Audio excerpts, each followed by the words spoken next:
The Furniture House, Dawaguri, Tufanganj road, Reliance petrol পাম্পের বিপরীতে, কোচবিহার। সবাই চেনে তাই কেনে elegant steel. Authorized dealer Dilip Kumar Dimag, NN road, near NN park, Cooch Behar.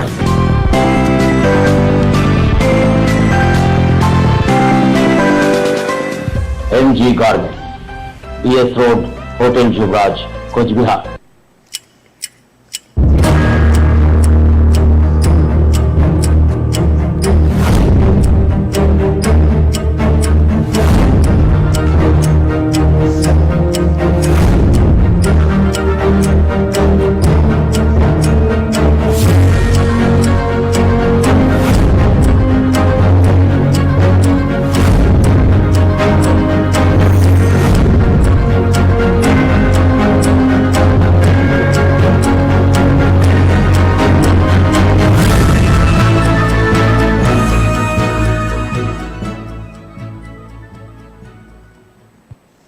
নমস্কার, আমি পায়েল। সময় এখন প্রাইম টাইম উইথ প্রাইম নিউজে।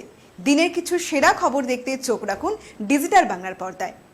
যে খবরে আজ প্রথম চোখ রাখছি, দোলে দোদুল দোলে ঝুলনা, দোলে কৃষ্ণ দোলে ঝুলনা, দোলে রাই দোলে ঝুলনা। ঝুলন যাত্রা বা লীলা বর্ষার লীলা। ঝুলন পূর্ণিমাকে শ্রাবণী পূর্ণিমা বলা হয়। বৃন্দাবনে রাধাকৃষ্ণের প্রেমলীলাকে কেন্দ্র করে দাপর যুগে এই ঝুলন উৎসবের সূচনা হয়েছিল। সামনেই শ্রাবণী পূর্ণিমার ঝুলন যাত্রা, দেখব সেই রিপোর্ট।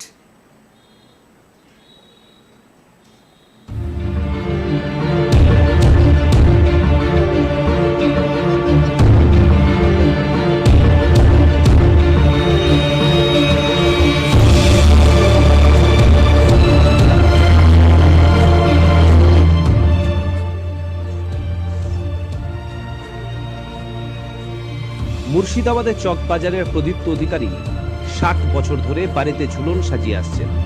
প্রতি বছরই থাকে নিত্য নতুন ভাবনা,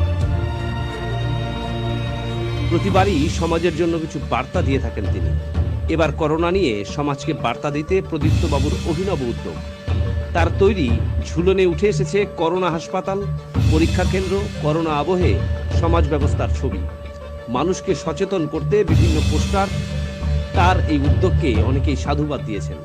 দীর্ঘ 60 বছর ধরে প্রদীপ্ত বাবু এই কাজ করে আসছেন। ঝুলনের মধ্য দিয়ে মানুষকে তিনি করোনা আবহে বার্তা দিচ্ছেন। পথ চলতি মানুষ কিছুটা হলেও সচেতন হচ্ছেন তার এই কাজে।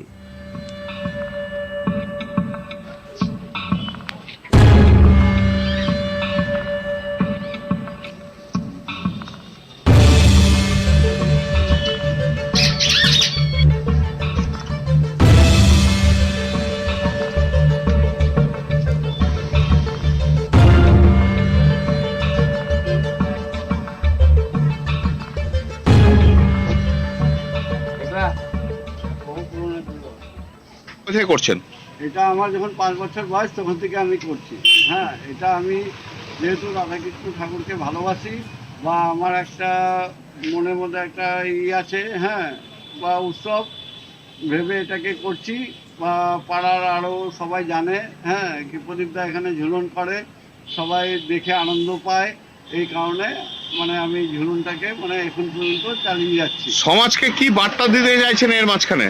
সমাজকে এই বার্তা দিতে যাচ্ছি এই কারণে যে এখন যে পরিস্থিতি চলছে আমাদের ভারতবর্ষে, যেন লোকে মাস্ক পরে সবসময় যেন বাইরে বেড়ায়, প্রয়োজন ছাড়া যেন না বেড়ায়। হ্যাঁ, এটাই হচ্ছে মেন মানে বার্তা আর কি।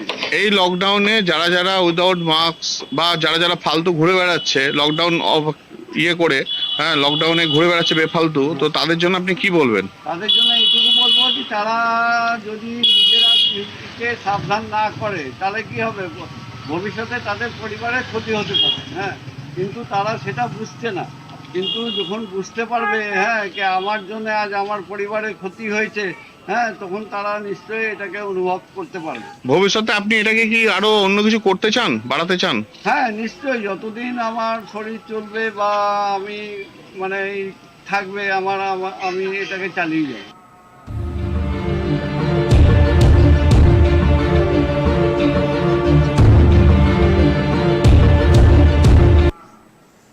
সত্যি এক অসাধারণ শিল্পকলা। ডিজিটাল বাংলা কুর্নিশ জানায় এমন শিল্পকে। চোখ রাখছি পরের খবরে। মালদা জেলার মহানন্দা, ফুলহার এবং গঙ্গা নদীতে হু হু করে বাড়ছে জলস্তর। স্বাভাবিকভাবেই নদীর তীরবর্তী গ্রামগুলির বাসিন্দারা আতঙ্কের মধ্যে দিন কাটাচ্ছে। বিগত কয়েকদিনে মালদা জেলার যেভাবে ফুলহার এবং গঙ্গা নদীতে ভাঙন হয়েছে, এই বছরও তার ব্যতিক্রম নয়। জেলার মহানন্দা টোলা, বিলাইবাড়ি, ঝাপাড়িটোলা ইতিমধ্যে বহু চাষযোগ্য জমি চলে গেছে জলের তলায়। জলে তলিয়ে গেছে বহু বসত ভিটাও। দেখব সেই রিপোর্ট।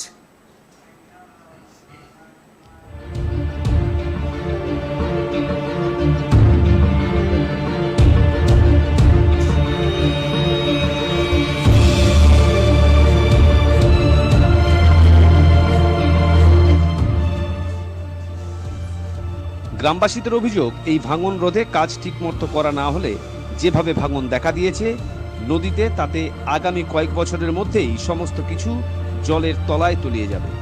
প্রতি বছর এত ভাঙন হলেও প্রশাসনের ভাঙন রোধের কাজে কোনো উদ্যোগ নেই। অন্যদিকে পুরাতন মালদার কুচিয়া গ্রাম পঞ্চায়েতের বিস্তীর্ণ এলাকা টাউন নদীর জলে প্লাবিত। জলবন্দী বিস্তীর্ণ এলাকার মানুষ। ইতিমধ্যেই সাহায্যের জন্য জেলা প্রশাসনের দ্বারস্থ হয়েছে মুচিয়া গ্রাম পঞ্চায়েতের প্রধান শুভলক্ষ্মী গাইন। বেশ কিছুদিন আগেই মালদা জুড়ে টানা বৃষ্টির কারণে মালদা জেলার মহানন্দা, ফুলহার, গঙ্গা নদীর জল বাড়তে শুরু করে।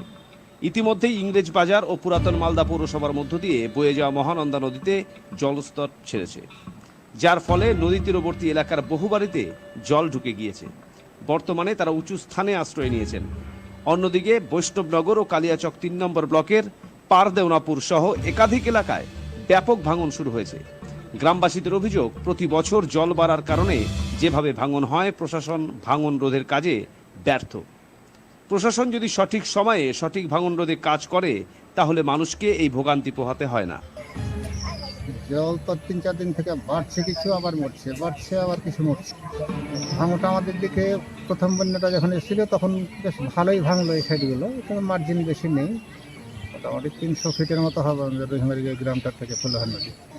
এখন তো কিছু বুঝতে পারছি না, বন্যার জলটা তো পাড়ের উপরে উঠে গেছে, সুতরাং বুঝে উঠছি না, ওইদিকে তো আর যেতে পারছি না। ওটা অনেক কটাই ভেঙে গেছে। ওদের গ্রামের বাইরে যে জমা মসজিদ ছিল, মস্তটা গ্রাম ছিল, ওখানে অন্তত ২০-২৫ ঘরের বাড়ি উঠে গেছে, ওখান থেকে জমা মসজিদটা পড়ে গেছে। বছর ২-১ পরে বোধহয় আমাদের কোনো অস্তিত্ব থাকবে না। আমরা অবিলম্বে এটা ভাঙন রোধের জন্য একটা স্থায়ী ব্যবস্থা চাইছি। এখন সামনে নদী ভাঙন ভাঙছে, কিভাবে এটাকে থামা যাবে? আপনার কি চাইছে? এটা দুটা ওই স্পার যদি দিয়ে দেওয়া যায়, ওই এসে ব্যারেজের নিচে দুটা স্পার দিয়ে দিলে আমরা যথেষ্ট। কোথায় কোথায় দিলে হবে? ওই মুনিয়ার বাড়ি, মুনি মাঝির বাড়ির সামনে, আর এই যে অজিত প্রধানের জমি সেই সামনে, দুইটা। অনেক দিন ধরে কাটছে, কিন্তু কোনো ব্যবস্থা হচ্ছে না। গঙ্গাটোলা, বিলাইমারি অঞ্চলের কোনো কাজই হচ্ছে না। যদি কিছু করতে পারেন তো কিছু করেন, আর না হলে সবাই আমাদের গ্রামবাসীকে বিষ নিয়ে এনে দিয়ে দেন, তুলে দেন। সবাই আমরা মরে যাব, আর আমরা দুঃখ সহ্য করতে পারছি না। যদি কিছু করতে পারেন করেন, আর না হলে এই বিলাইমারি অঞ্চল আর মহানন্দ অঞ্চলের মানুষকে বিষ তুলে দিয়ে দেন।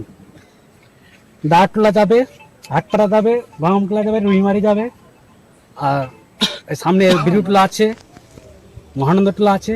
এই করতে করতে চলে যাবে, ভূতনিও চলে যাবে, শেষ হয়ে যাবে। মালদা জেলা পরিষদের সভাধিপতি গৌরচন্দ্র মণ্ডল বলেন, অসংরক্ষিত এলাকায় প্রতি বছর জল ঢুকে যায়, যার ফলে বহু মানুষ প্লাবিত হয়। ইতিমধ্যে মানিকচক, ডোম, হাট, হরিশ্চন্দ্রপুর, ঢাকুরিয়া সহ একাধিক এলাকায় জল ঢুকছে, ভাঙনও হচ্ছে। ইতিমধ্যেই রাজ্য সরকার বর্ষার আগেই ভাঙন রোধের কাজ শুরু করেছে। তারা বিষয়টির উপর নজর রেখেছেন। ভাঙন কবলিত ব্লকের ভিডিওদের বলা হয়েছে, যেসব জায়গায় ক্ষতিগ্রস্ত হয়েছে সেখানে ত্রাণ পৌঁছে দেওয়ার জন্য। সেচ দপ্তরকে বলা হয়েছে জরুরি ভিত্তিতে ভাঙন রোধের কাজ করার।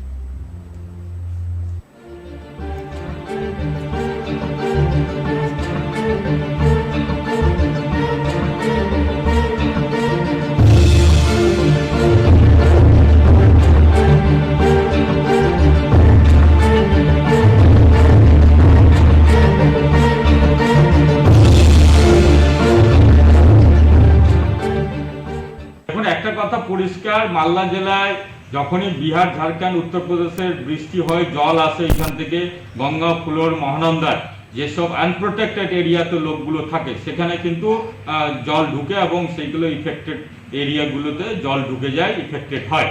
ইতিমধ্যে এখন পর্যন্ত যেটুকু খবর আছে হরিশ্চন্দ্রপুর, ভাকুড়িয়া, মানিকচকের ডোমহাট আছে, আপনার গোদাই চর আছে, নারায়ণপুর চর আছে, কিছু কিছু নিচু জায়গায় অর্থাৎ আনপ্রোটেক্টেড এরিয়াতে বাঁধের বাইরেগুলোতে সেখানে জল ঢুকেছে।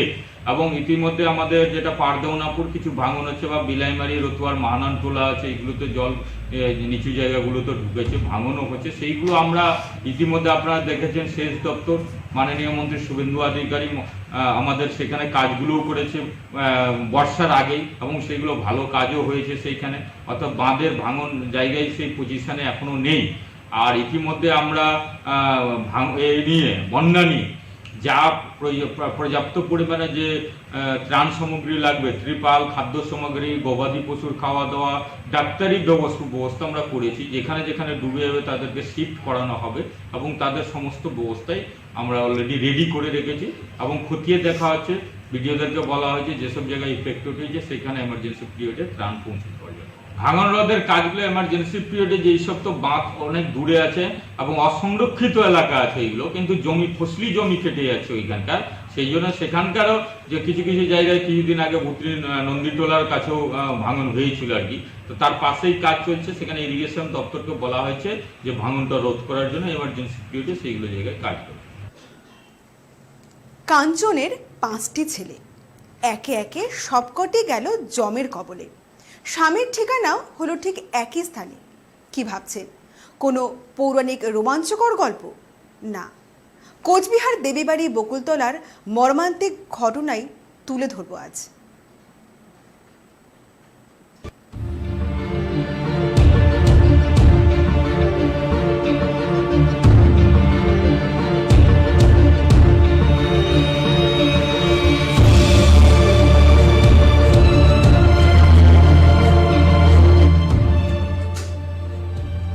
কাঞ্চন দাসের সংসার জীবন বলতে ছিল স্বামী, 5 ছেলে এবং 1 মেয়ে।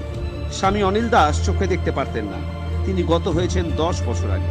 মৃত্যুকালে তার বয়স ছিল 47 বছর। এরপর আরো 5টি মৃতদেহের পাশে বসে কাঁদতে হয়েছে কাঞ্চন দাসকে, আর সবকটি ছিল তার ছেলেদের মরদেহ। স্বামী মারা যাওয়ার পর 4টি ছেলে ও কাঞ্চনের কোল খালি করে না ফেরার দেশে চলে যায়। বাকি ছিল 1টি ছেলে ও মেয়ে। মেয়ে চন্দনার বিয়ে হয়েছে বিহারে। বাকি ছিল দ্বিতীয় ছেলে 20 বছর বয়সী বিশ্বজিৎ দাস। তিনি বিহারের গৌরবপুরে ঠিকাদারের কাজ করতেন। বিশ্বজিৎ গত হয়েছেন কয়েকদিন আগে। বৃহস্পতিবার ছিল তার পারলৌকিক কাজ। কাঞ্চনের এখন থাকার মধ্যে রয়েছে ছোট্ট একটি ঘর, সহায় সম্বল বলতে কিছুই নেই তার। এমত অবস্থায় ছেলের পারলৌকিক ক্রিয়া কি করে সম্পন্ন করবে সেটা ছিল তার ভাবনার অতীত। ঠিক সেই মুহূর্তেই কাঞ্চনের কাছে ত্রাতার ভূমিকায় অবতীর্ণ হলো এক স্বেচ্ছাসেবী সংগঠনের কর্মকর্তারা।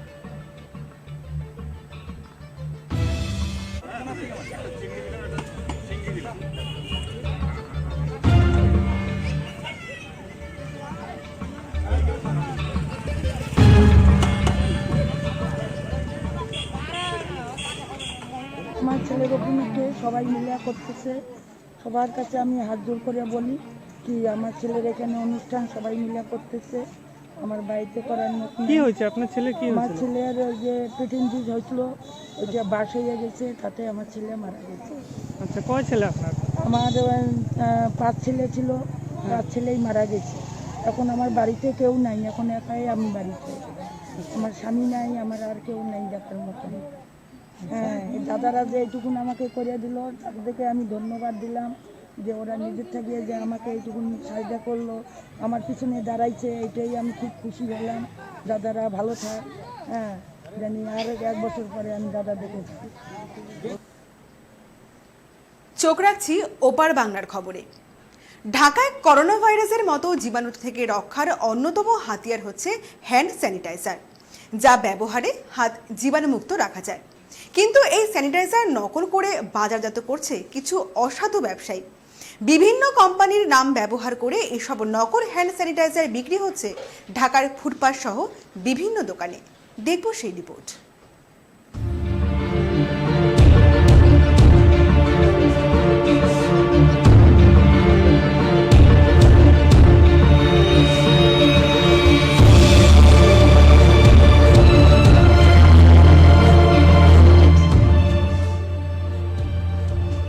এসব নকল পণ্য ব্যবহারের কারণে করোনা ভাইরাস প্রতিরোধ তো দূরের কথা, উল্টে সংক্রমণ আরও বেশি হওয়ার সম্ভাবনা রয়েছে বলে জানিয়েছেন সংশ্লিষ্টরা। এসব পণ্য ব্যবহার করে অনেকে ভাবতে পারেন তিনি সুরক্ষিত আছেন, কিন্তু নকল পণ্য ব্যবহারের কারণে মূলত তিনি ফলস সিকিউরিটিতে থাকবেন, যা সংক্রমিত হওয়ার সম্ভাবনা বাড়িয়ে দেয়। বিশেষজ্ঞরা বলছেন ইথানল অর্থাৎ ইথাইল অ্যালকোহলের সাথে হাইড্রোজেন পারক্সাইড, গ্লিসারল ও ঠান্ডাকৃত ফোটানো জল অথবা আইসোপ্রোপাইল অ্যালকোহল অর্থাৎ প্রোপানলের সাথে হাইড্রোজেন পারক্সাইড ও গ্লিসারল সহ বিভিন্ন উপাদান নির্দিষ্ট পরিমাণে মেশালে তৈরি হয় হ্যান্ড স্যানিটাইজার। নির্দিষ্ট পরিমাণের বাইরে কেউ যদি কোনো একটি উপাদান কম বেশি মেশায় বা কোনো উপাদান বাদ দেওয়া হয়, তাহলে সেই হ্যান্ড স্যানিটাইজার জীবাণুমুক্ত না করে স্বাস্থ্য ঝুঁকি বাড়াতে পারে। নকল স্যানিটাইজারে একজিমা বা প্রদাপক ত্বক শুষ্ক লাল হয়ে যেতে পারে। এছাড়া ত্বকের ইনফেকশন হতে পারে, ব্যাকটেরিয়াল ইনফেকশন হতে পারে। এদিকে নকল হ্যান্ড স্যানিটাইজার ও জীবাণুনাশক বিক্রির বিরুদ্ধে অভিযান অব্যাহত রেখেছে আইন শৃঙ্খলা বাহিনী ও জাতীয় ভোক্তা অধিকার সংরক্ষণ অধিদপ্তর। চলমান করোনা ভাইরাসের উদ্ভূত পরিস্থিতিতে ওষুধ সহ চিকিৎসা সরঞ্জামের মূল্য ও সরবরাহ স্বাভাবিক রাখার লক্ষ্যে ঢাকায় অভিযান চালিয়েছে বাণিজ্য মন্ত্রণালয়াধীন জাতীয় ভোক্তা অধিকার সংরক্ষণ অধিদপ্তর। ঢাকা থেকে হাবিবুর রহমানের রিপোর্ট।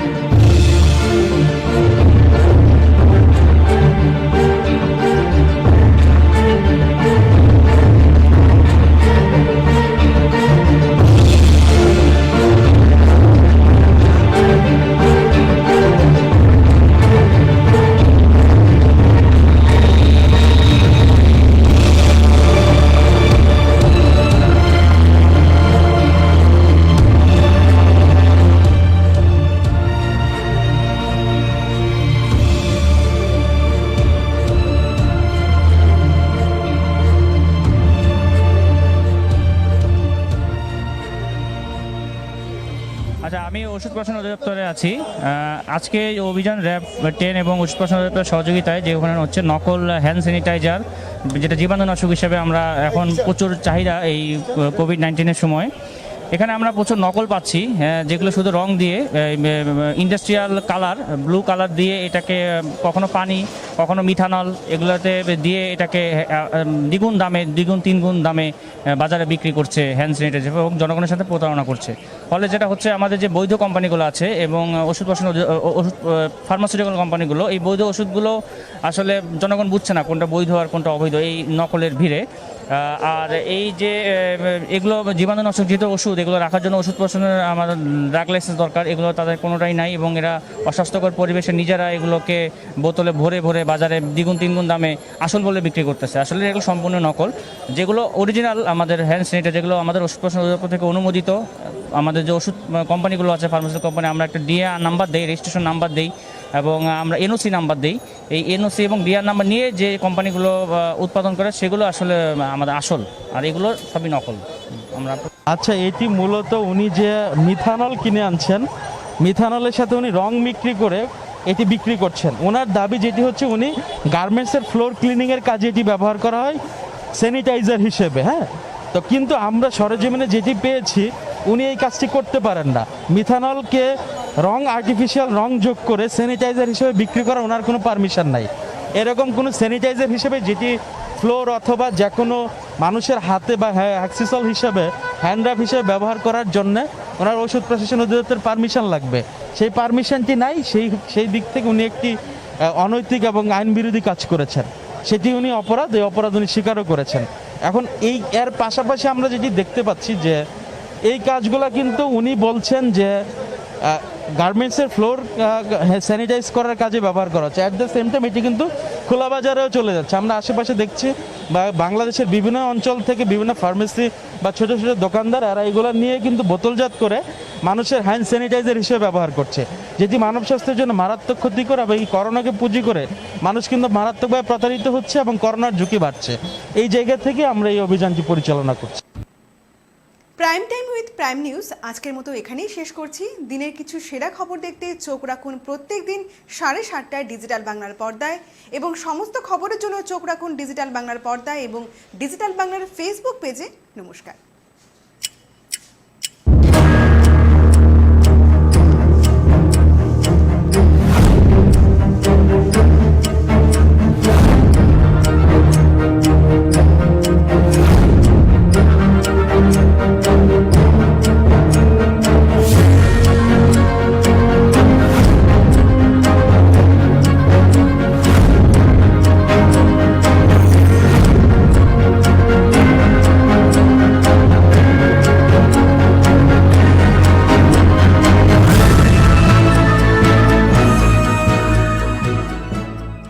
ফোন 03582223612। আপনার পোশাক হোক আপনার আধুনিক রুচি ও ব্যক্তিত্বের পরিচয়।